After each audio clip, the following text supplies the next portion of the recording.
but unfortunately those problems only got worse and worse over time, eventually manifesting in acts of violence against our elders, people being shoved to the ground and brutally beaten for no other reason than the fact that they're Asian.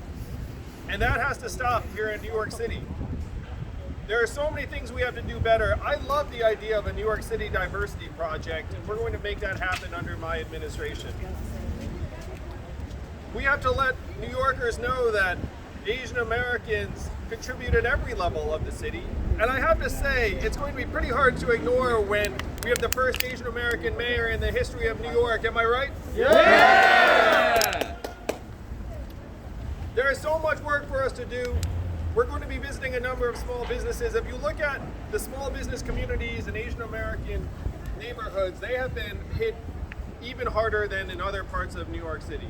And we all know that part of that is economic, part of that is the fact that we're missing all the tourists, but part of that is the fact that some New Yorkers have been avoiding Asian neighborhoods for a variety of reasons, and we have to turn that around. We have to let people know that this city is welcome to everyone and that everyone should be visiting every community, especially Asian communities in this time when so many of their small businesses are hurting. The overriding principle of my administration is going to be fairness. We are going to treat New Yorkers fairly and not have certain communities feel like they are being neglected or overlooked. And I will say that I think that fairness would actually be a massive improvement for many communities, including the Asian American community here in New York.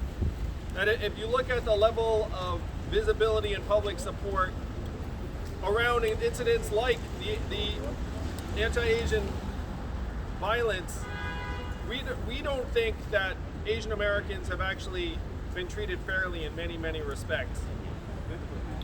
One thing that I'm calling for that I think most people would agree with, we should be fully funding the Asian Hate Crimes Task Force in the NYPD.